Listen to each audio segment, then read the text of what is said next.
करायचा स्मरण. जय जय रघुवीर समर्थ.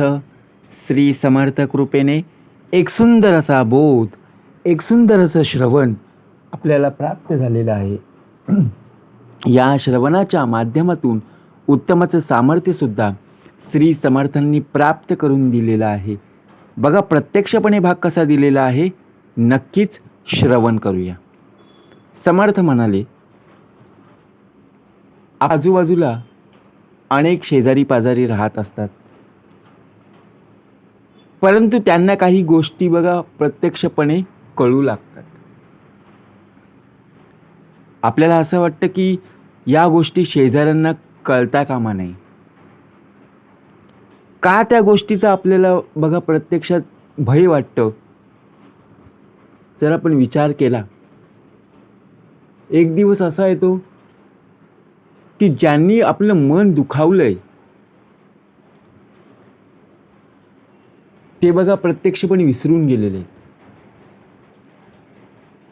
आणि फक्त आपण हसत बघा जीवन जगत चाललेलो आहोत.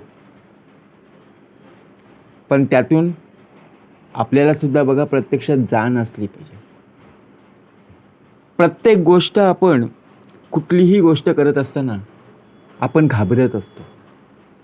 मनाला भय वाटतं की ही गोष्ट जर शेजाऱ्यांना कळली तर. अहो, ज्या वेळेला प्रत्यक्षात तू स्वतःहून चांगलं कार्य करत आहेस, एखादं चांगलं काम करत असताना तुला मनामध्ये भीती आणण्याचं कारण काय? लोकांना कळलं तर कळू दे. प्रत्यक्षात जर पाहायला गेलो, या टीसभर पोटासाठी तुला वनवन करावं लागतं, मेहनत तुला करावी लागते.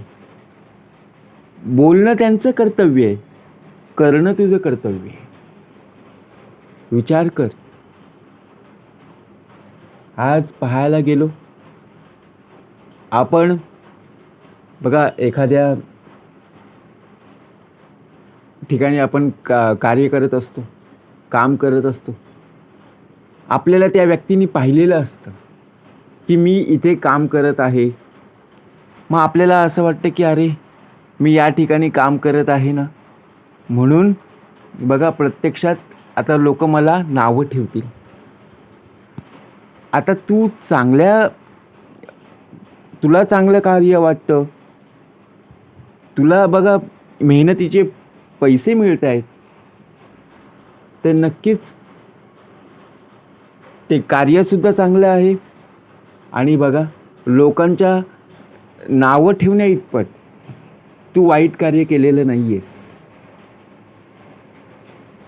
म्हणून समर्थ म्हणाले, आपण स्वतःहून बदलायचं आहे. सुरुवात छोटीशी कर. स्वतःचं तू कार्य करतोयस ना, सुरुवात छोटी कर. नावं ठेवायला लोक आहेत हो. जग बदलेल पण आजूबाजूची लोक नाही बदलणार. म्हणून स्वतःहून आपल्याला स्वतःला बदललं पाहिजे. समर्थ म्हणाले, कुणाच्याही अंतरी लागेल धक्का, ऐसी वर्तणूक करू नका आणि कुणालाही बोलू नका. कारण जग बदलेल की नाही माहीत नाही, पण मन तर मात्र नक्की बदलेल. कारण त्यानेच तर बघा संपूर्णपणे आपलं आयुष्य सुंदर होऊन जातं. आता आपलं मन जर शांत असेल, मग तिथे बघा देवाचं स्मरण तर नक्कीच आहे. आपण एखाद्या वेळी एखादं कार्य करत असताना आपण आपल्या शेजारी असणाऱ्या लोकांना सांगतो की बाबा ते सुद्धा आपले शेजारी आहेत, त्यांना ही गोष्ट कळता कामा नये. मग आता चांगलं कार्य केलेस ना, चांगल्या गोष्टीचा उदो झालाच पाहिजे. वाईट गोष्ट सांगायला बघा सांगावं लागत नाही. कारण जगातले सगळे एकत्र जरी आले तरी मात्र तुला स्वतःहून स्वतःसाठी निर्णय घ्यावा लागेल. स्वतःवरचा विश्वास हीच खरी तुझी संपत्ती आहे. आपण विश्वासच कमी केलेला आहे. स्वतःवरती आपण विश्वासच ठेवत नाहीये. सकाळी घेतलेला निर्णय संध्याकाळपर्यंत कोमेजून जातोय. मग काय निर्णय घेतला? आशाची निराशा झाली. शेवटी अंधार कायमस्वरूपी राहिला. बरोबर की नाही? रात्र झाली की दिवस उजाडायला बघा सूर्य प्रत्यक्षपणे यावा लागतो. मग तसंच आपल्या आयुष्यात अंधार झाला की परमेश्वर यावंच लागतं. का भाग द्यावा लागला? कारण आपण अज्ञानरूपी काय झालेलो आहोत, आपल्या आयुष्यात अंधार पसरलेला आहे. म्हणून हसणं थांबवू नका, आपलं कर्म थांबवू नका. कारण जगासमोर तुम्हाला जायचं आहे. तुम्ही एखादं कार्य करत असताना तुमच्या डोळ्यातून पाणी सुद्धा येतं, पण ते तुम्हालाच ठाऊक असतं की दुःखाश्रू आहेत का सुखाश्रू आहेत. ज्या वेळेला तुम्ही एखाद्या वेळेला बघा कार्य करत असताना मनामध्ये अनेक विचार चाललेले असतात, घरची जबाबदारी असते, त्याचा संपूर्णपणे विचार तुमच्या मनामध्ये येत असतो. म्हणून समर्थ म्हणाले आपण कार्य करायचं आहे, कार्याचा अनुभव सुद्धा घ्यायचा आहे आणि अनुभव घेत घेत आपण पुढे जायचं आहे. कारण बघा एखाद्या वेळी एखाद्या व्यक्तीने बोललेले शब्द हृदयाला कायमची जखमा करत असतात. एखादी व्यक्ती आपल्याला सहजतेने बोलते, ते आपल्या मनाला लागतं, परंतु आपण काय करतो, शब्द विसरतो. आणि शब्द विसरले तरी बघा बोललेले व्यक्तीचं जे शब्द आहे ते हृदयाला जखमा करून जातात. आपण त्यांचं बोलणं बघा मनावर घेत नाही तरीसुद्धा त्याची जाण, त्याचे विचार आपल्या मनामध्ये घुटमळत राहतात. आपण चांगलं कर्तव्य करत आहोत, चांगलं कार्य करत आहोत ना, शेजाऱ्यांना कळलं पाहिजे की बाबा ही व्यक्ती चांगलं आहे, कार्य करत आहे. बरोबर की नाही? परंतु आपण कुठल्याही गोष्टी चुकायचं नाही. ज्यावेळी देह तुझा चुकेल तिथे लोक बघा प्रत्यक्षपणे उभी राहतील, टाळ्या वाजवायला नाही. तर बघा तुमच्याकडून झालेल्या चुका आहेत ना, त्यावर बघा प्रत्यक्षपणे मीठ चोळायला, जी झालेली जखम आहे ती. म्हणून समर्थ म्हणाले कुणाच्याही अंतरी लागेल धक्का, ऐसी वर्तणूक करू नका आणि कुणालाही बोलू नका. कारण प्रत्यक्षपणे शेजारी आपल्या आजूबाजूला असतातच. शेजारचं नातं हे घट्ट असलं पाहिजे, त्यामुळे आपुलकी वाढत असते. बरोबर की नाही? कारण आपलं म्हणणारी जी लोक आहेत नंतर मी कोण असं विचारतात. मग ही वेळ सर्वात जास्त दुःख देत असते. ओळखी झपाट्याने हरवतात आणि आठवणी बघा खोल रुतत असतात. आता आपल्याला ओळखायचं, आपण सुद्धा ज्या मार्गाने चाललेलो आहोत तो मार्ग चांगला आहे. खरं नातं जे आहे ना ते दुखवत नाही, कारण ते उत्तम प्रकारे जपलं जातं, तोडलं जात नाहीये. नुसतं नावापुरतं नातं टिकवणं फार महत्त्वाचं नसतं, कारण गोड बोलणं नेहमी खरं नसतं. आपल्याला ठाऊकच आहे त्यामागे किती काळजी आहे. बरोबर? आपल्या आजूबाजूला लोक असतात, ते आपल्याशी गोड बोलतात, आपली काळजी घेतात, परंतु आपण लोकांवर किती विश्वास ठेवायचा हे वेळच दाखवत असते, वेळच दर्शवत असते. शब्दानं नव्हे, कृतीला आता ओळखता आलं पाहिजे.